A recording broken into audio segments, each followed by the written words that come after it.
traigo este mensaje. Saben que hoy se celebra o comienza a celebrarse a lo largo del mundo cristianizado, vamos a decir, ¿no?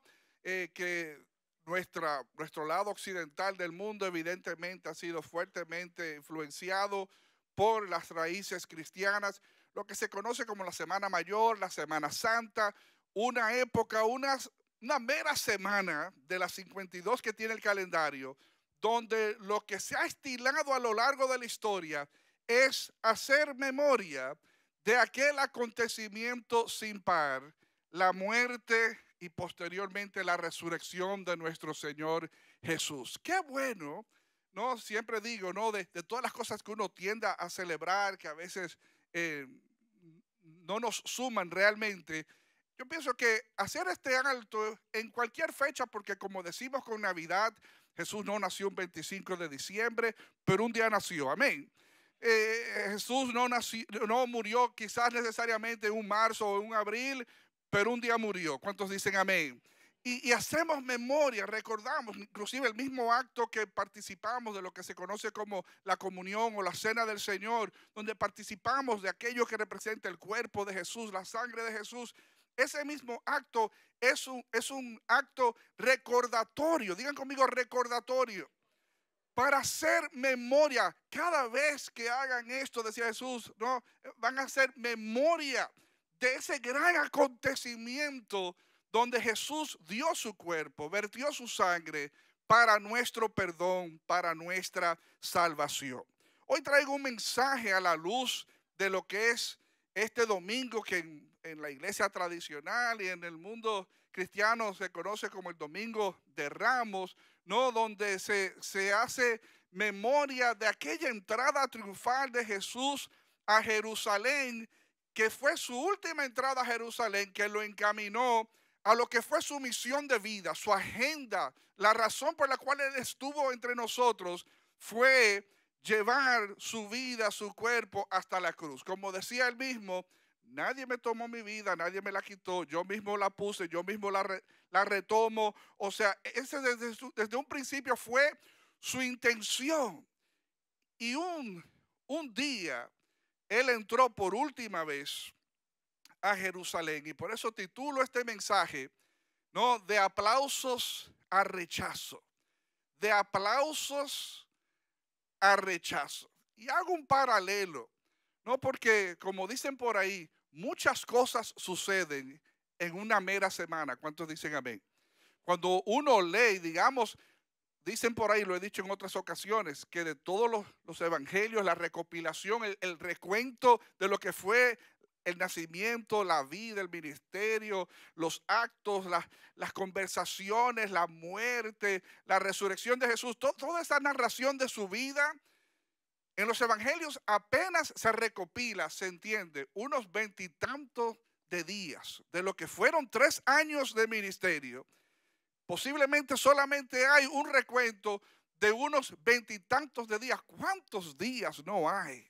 ¿No? Que uno quisiera haber tenido a alguien que nos narrara todas las conversaciones, todos los actos, todos los encuentros, o sea, todas las cosas que Jesús hizo. Por eso dice el Evangelio de Juan, que no podemos recopilar ni narrar todas las cosas que Jesús hizo, porque si lo intentásemos de hacer, las bibliotecas del mundo no tendrían espacio para albergar los volúmenes de libros que recopilaría los acontecimientos de Jesús.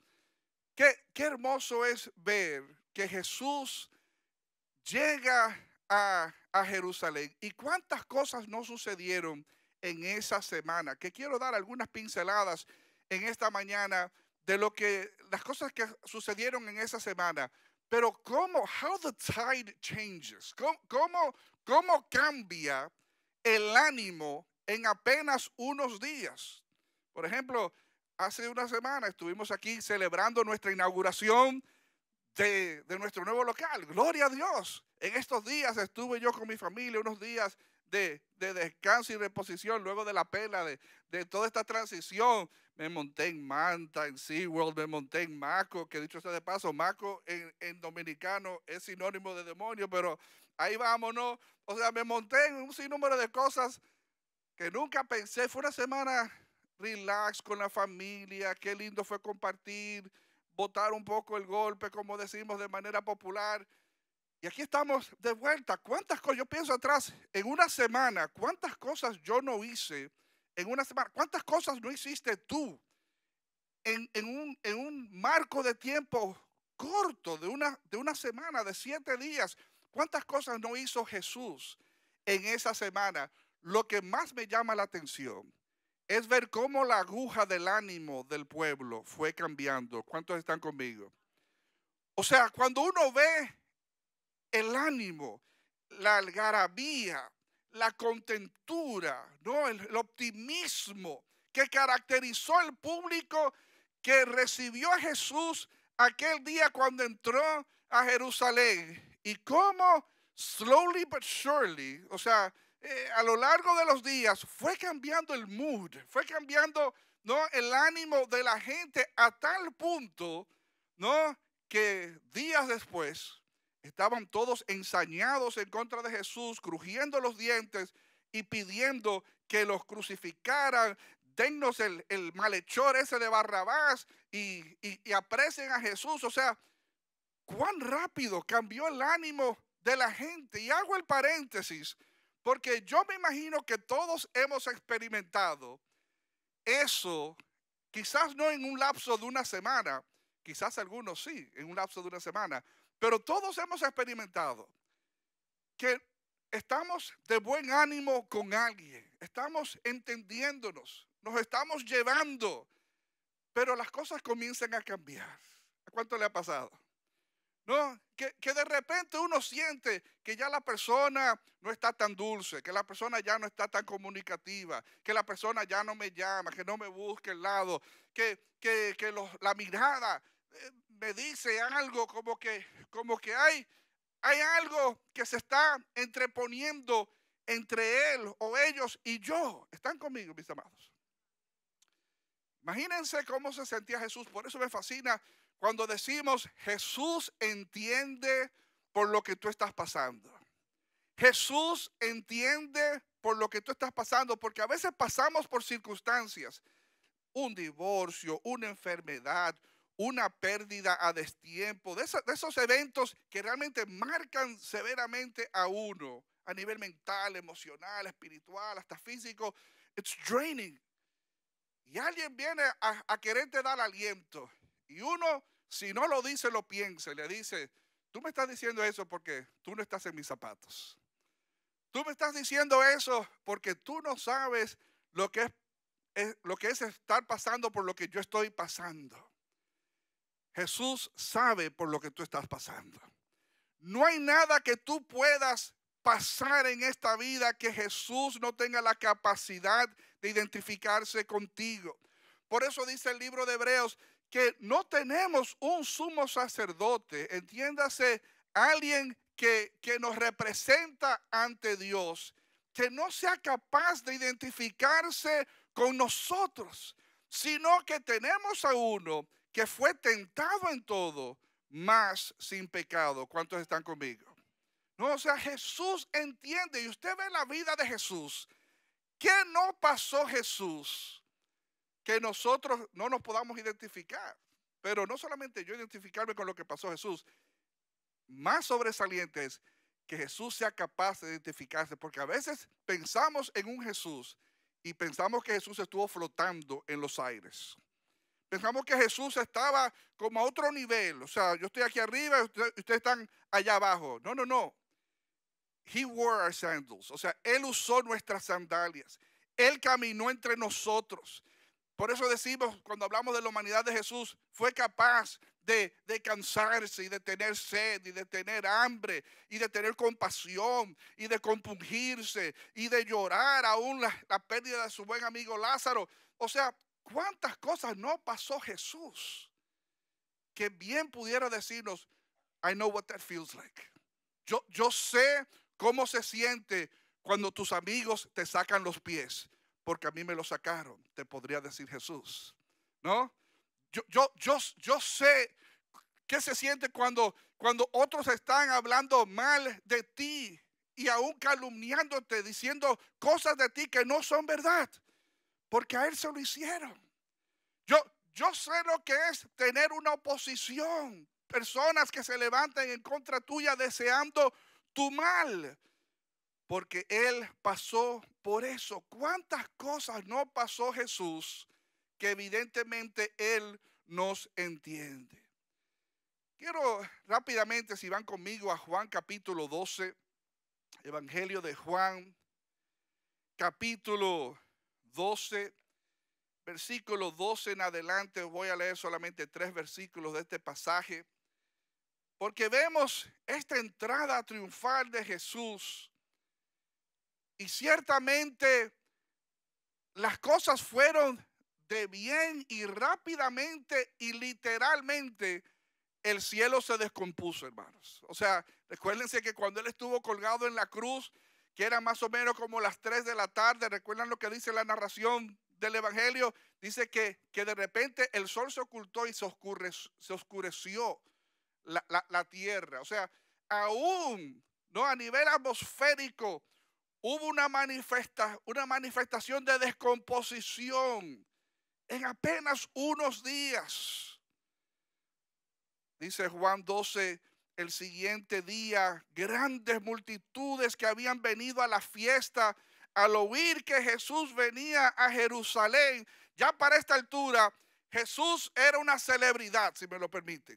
Inclusive uno de los evangelios en materia de la popularidad de Jesús nos dice que toda su fama se extendía por toda aquella región. O sea, era popular Jesús. O sea, corrió la voz de lo que Jesús estaba diciendo, comunicando, haciendo entre el pueblo. Y la gente took notice. La gente se percataron de que Jesús tenía algo especial. Inclusive una de las expresiones que se sale a relucir durante el ministerio de Jesús es que la gente decía: hacía tiempo que nadie nos hablaba como este Jesús nos está hablando. ¿Están conmigo, amados? O sea, ellos mismos se daban cuenta que él no era uno más del montón, que no era un sacerdote más, un religioso más, sino que era una persona que tenía una capacidad de realmente bajar el cielo a la gente, que inclusive es parte del mensaje de Jesús. Cuando él decía, el reino de Dios se ha acercado. ¿Qué es lo que nos toca a nosotros, hermanos, hacer en nuestro día a día? Acercar el reino de Dios a la gente. Que la gente, cuando nos vean, cuando nos escuchen, cuando estén alrededor nuestro, puedan percibir la presencia de Dios, que puedan oler la presencia de Dios en nosotros. Y este Jesús tenía este mensaje de que el reino de Dios se había acercado.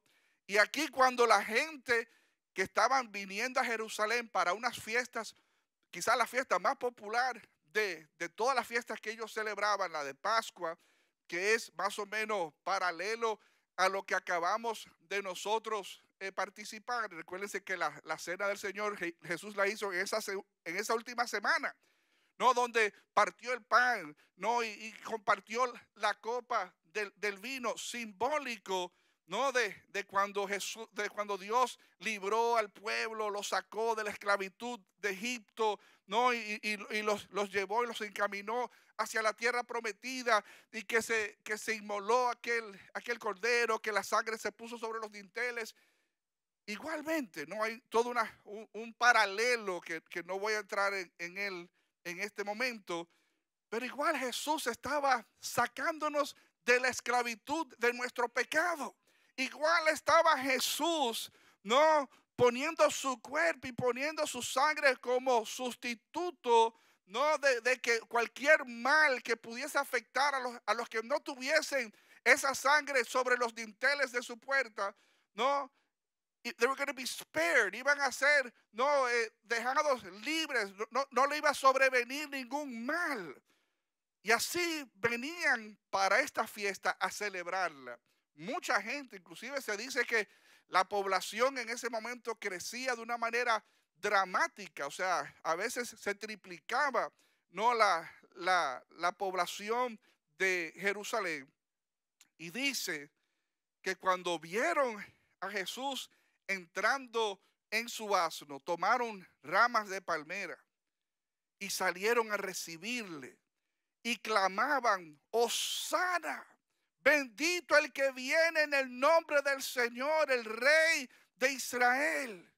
Y halló Jesús un asnillo y montó sobre él, como está escrito: no temas, hija de Sión, he aquí tu rey viene montado sobre un pollino de asna. Me fascina, y he dicho esto en otras ocasiones también, una de las cosas que a mí me crea mayor apego a la fe cristiana, a la palabra de Dios, es ver cómo se cumplen tantas profecías de antaño, ¿no? Cómo se cumplen, sobre todo las que tienen que ver con la persona de Jesús. Y fíjense que aún esta entrada de Jesús a Jerusalén fue predicha, que iba a montarse sobre un pollino, iba a entrar a Jerusalén, ¿no?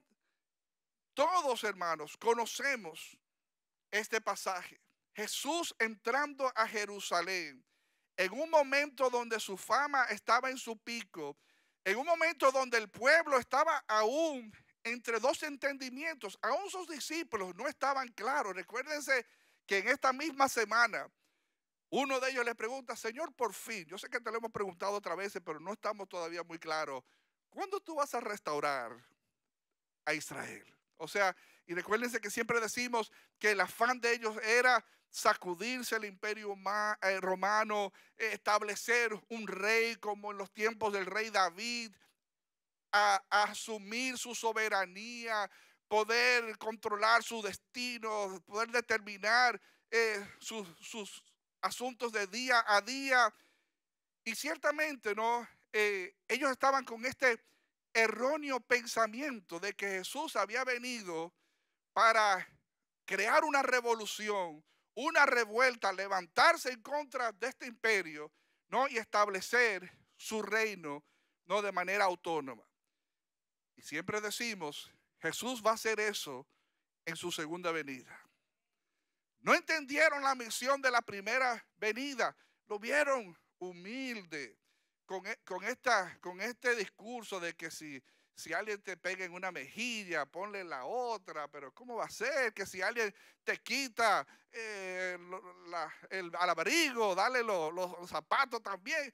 O sea, pero estamos en lo mismo, o sea, estamos como a la merced de la voluntad de los demás.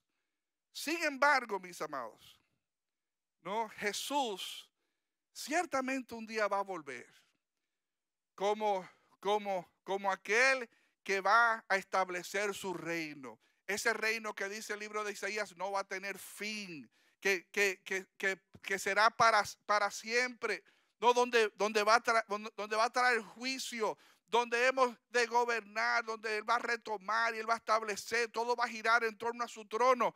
Ese día viene, pero la misión de esta primera venida era distinta. Y a decir verdad, usted lee el Nuevo Testamento, aún Jesús ya, posterior a la semana, posterior a los 40 días que se la pasó hablando con ellos, ya a punto en el monte de ascender y desaparecer y decir: vuelvo, no se preocupen, hagan lo que yo les encomendé, que yo volveré por ustedes. O sea, aún en ese momento, antes de ascender, le preguntan: Señor, yo sé que te la preguntamos hace unos días, pero la verdad que no nos ha quedado claro, ¿cuándo tú vas a restaurar todas las cosas? Hermanos, Dios va a restaurar todas las cosas en su momento. Y eso a mí me llena de esperanza en días como estos de reflexión, porque esta semana debe de ser una semana de reflexión, hermanos. No es una semana solamente para vacaciones, o como en mi país, que es muy tradicional ir a los resorts y comprar traje de baño y bloqueador solar. O sea, y la gente se le olvida. Porque déjenme decirles, si a nivel tradicional e histórico ha habido costumbre en esta época de que el pueblo se recoja y haya una reflexión, cada vez más eso se ve menos. A nivel religioso de la iglesia tradicional y demás, porque la iglesia tradicional está en un all-time low, o sea, está en una asistencia promedio semanal sumamente baja, ¿no? O sea, pero aún a nivel del pueblo general, no hay una reflexión de qué estamos celebrando en estos días, de qué se trata estos días. Y quiero decirles, ¿no? El Señor nos quiere salvar. ¿Qué es lo que significa ese grito de Hosana? Sálvanos. Inclusive algunos dicen que lo que significa es sálvanos ahora, sálvanos ya. O sea, cuando Jesús iba entrando y clamaron y decían, a ver cómo decía, bendito el que viene en el nombre del Señor, el Rey de Israel. O sea, eso era un grito de guerra, hermanos. O sea, eso era para quemar goma, no, o sea, para que se armara la de Titingo. O sea, un asunto, o sea, una expresión sumamente agresiva. Que por eso cuando a Jesús lo crucifican, le ponen un letrero encima de la cabeza. ¿Recuerdan lo que decía? El rey de los judíos. O sea, y cuando es cuestionado por Pilato, porque resonó esa expresión de Hosana, que ya venían diciendo que él dice que él es el Mesías, que él dice que, pero el entendimiento del pueblo del Mesías era tipo David. O sea, y eso uno lo ve constantemente en toda la lectura de los evangelios. O sea, que iba a ser una persona políticamente driven, o sea, motivada políticamente, horizontalmente, pero la agenda del Señor no se limitaba a impactar solamente políticamente su entorno. Había una connotación espiritual, sobrenatural. ¿Cuántos están conmigo? Lo que Jesús quería hacer era traernos salvación del alma, salvación eterna. No solamente un bienestar, 4 more years, o sea, 4 años más, 8 años. Qué bueno que ya se le terminó a ese candidato político. Busquemos el próximo candidato más ideal. No estamos hablando de figuras humanas, no, que no saben quién tú eres, dicho sea de paso, ¿no? O sea, no saben quién tú eres. Estamos hablando del Rey de Reyes, Señor de Señores, que tiene planes para contigo. Planes de hacerte bien y no mal, para prosperarte, para darte un futuro, una esperanza. Eso quiere hacer el Señor contigo, de modo tal, hermanos, que nosotros necesitamos poder entender que la salvación de Dios, que es el regalo principal de estos días de reflexión. ¿Qué fue lo que se canjeó? O sea, ¿qué fue lo que Jesús logró con sus 33 años de vida?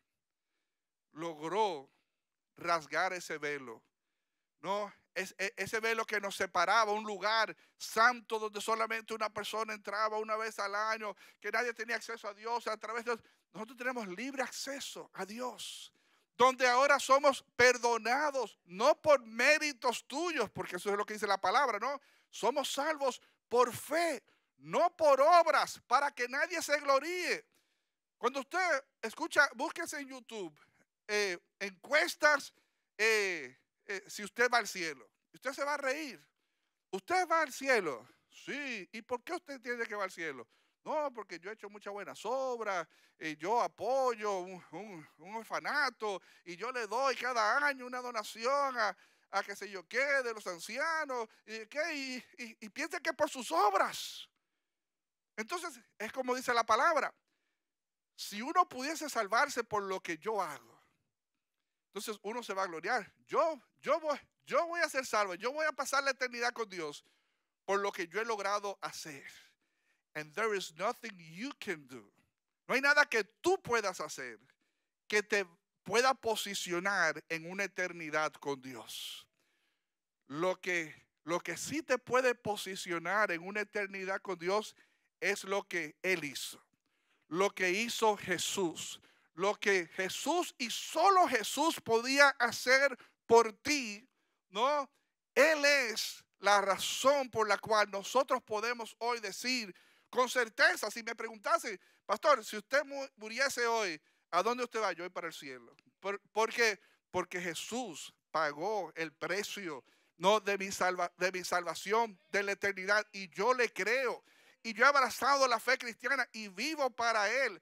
Y mientras tenga vida y tenga oxígeno cruzándome por los pulmones, o sea, voy a respirar al Señor en mi vida. Y el día que me toque irme, descanso en paz de que pasaré una eternidad con Dios. Hermanos, eso es bueno.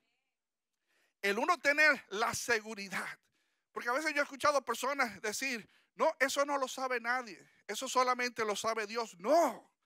La salvación, usted puede tener la certeza hoy que si usted muriese, usted va a pasar una eternidad con Dios. Pero no es por algo que usted haya hecho. Lo único que usted tiene que hacer es recibirlo. Porque dice Juan 1:12, mas a todos los que le recibieron, a los que creyeron en su nombre, les dio el derecho, la potestad de ser llamados hijos de Dios. Que siempre decimos, todos somos creación de Dios, pero no todos somos hijos de Dios. ¿Están conmigo? O sea, que son dos cosas. O sea, que a veces hablamos, no, todos somos hijos de Dios. No, no, no. Hijos de Dios son aquellos que han abrazado la fe en Jesús, que han asimilado la persona de Jesús, el regalo de la salvación en Jesús, que han hecho de Jesús el Señor, el Salvador, no de sus vidas. Y eso solamente es lo que te asegura una eternidad con Él. De modo tal, hermanos, sálvanos ahora. Ojalá en estos días de reflexión, si ese es tu caso, porque yo sé que aquí tenemos personas que tienen 3 meses caminando con el Señor, 3 años caminando con el Señor, 6 años caminando con el Señor, 10 años, 15 años, 20 años, 30 y pico de años. O sea, todos tenemos, la mayoría tenemos alguito de tiempo cayéndole atrás al Señor. Si el caso tuyo no es ese, y estás aquí o de visita o tienes poco tiempo asomándote a la iglesia, quiero decirte, Jesús quiere revelarse a tu vida. Jesús quiere darse a conocer en tu vida, no como meramente un personaje religioso, porque no se trata de religión. Se trata de tener un real conocimiento, experimentar una real transformación que viene solamente a través de una comunión con el Espíritu Santo, con Jesús, con la revelación que la palabra de Dios trae a nuestras vidas. Tú puedes hoy proponerte en tu vida, ¿sabes qué? No hay tiempo que perder, porque como dice la palabra de Dios, o sea, hoy es día de salvación. Y si usted logra abrir los ojos mañana y leerlo, igual va a leer, hoy es día de salvación. Pero dice la palabra, no te jactes, no te confíes del día de mañana, porque usted no sabe lo que será del día de mañana. ¿A cuánta gente uno no le ha hablado? Y le dice, dale tu vida al Señor, acércate a Dios. Sí, yo lo tengo que pensar. No, porque cuando yo lo haga, yo lo quiero hacer bien. O sea, yo no me voy a meter así por así, desde cuánto a la ligera, como sin pensarlo. Yo tengo que arreglar mi vida primero, porque mi vida está hecha, etcétera. Y cuando yo arregle mi vida, entonces yo me voy a meter de lleno, and I'm here to stay. Y yo siempre le digo, si tú tuvieras la capacidad de arreglar tu vida, Jesús está sobrando. O sea, si tú tuvieras la capacidad de organizar tu vida, entonces, ¿para qué está Jesús? Precisamente porque tú no tienes la capacidad de arreglar tu vida, ven a Él tal y como tú estás, con todos tus nudos, con todas tus confusiones, con toda tu religiosidad, con todos tus malos paradigmas. Come as you are, ven, come as you are, como siempre decimos, but don't expect to stay as you are. Pero no esperes permanecer como tú estás, porque Jesús te invita a su presencia, pero vas a sufrir cambios, cambios buenos, que ahora tú no los ves, no los entiendes, no, y te da miedo. Wow, pero si el Señor me pide esto, me pide aquello, pero in the broader picture, o sea, más adelante en ese caminar con el Señor te vas a dar cuenta. It was all for good. Todo fue para bien. El Señor quería realmente darme su perspectiva porque sus caminos no son mis caminos. Los caminos del Señor son más excelentes, son mejores. Él tiene planes buenos para contigo. De modo tal que esta semana sea una semana de reflexión, de salvación. Señor, sálvame. Señor, restáurame. Señor, revélame tus planes. No quiero, ustedes saben que nosotros tenemos una expresión en el mundo, dentro de la jerga evangélica, no cristiana. Decimos, hay gente que son CEOs, ¿no? CEOs usualmente en el mundo empresarial es Chief Executive Officer, ¿no? Es una posición gerencial en una empresa. CEO en el mundo religioso significa Christmas, Easter only. O sea, Navidad y Semana Santa solamente. O sea, hay gente así que solamente ponchan tarjeta religiosa para Navidad, para Semana Santa, cuando alguien se casa, cuando alguien se muere, ¿no? Y ya, más nunca más tú lo agarras, ni muerto ni vivo. Bueno, quizás muerto, pero no vivo. O sea, en un templo, en una iglesia, y que buscando de Dios. Porque hay gente que son indiferentes al tema espiritual. Y yo quiero que haya un despertar espiritual en tu vida en esta semana. Que tú puedas gritar, no desenvainando una espada. Señor, vamos, el rey de Israel, armemos una revuelta, no con ese espíritu que fue el espíritu con que ellos vocearon, dicho sea de paso. O sea, eso fue un desfile de un candidato presidencial para el pueblo. Jesús lo estaba viendo desde otro ángulo, humildemente entrando en su pollino. Como decimos siempre, ¿no? Wow. Entonces, de todos los animales que pudo haber montado, se montó sobre un asno, ¿no? Un día, dice Apocalipsis, él va a regresar en un caballo blanco. ¿Cuánto dicen amén? Va a venir como un verdadero príncipe. Va a venir, dice Apocalipsis, hasta con una espada en su costado. O sea, va a venir en son de guerra y de establecer orden. Pero esa es otra historia, ¿no? Esa es otra venida. Esta venida es tan importante que la entendamos. Por eso decimos siempre que a veces en el mundo, once you're in this, una vez ya tú estás metido en los rieles del cristianismo y la fe y teología y demás, un tema de comidilla que nos atrae al paladar es la segunda venida y cuándo es y el rapto y temas que son importantes. Claro que sí.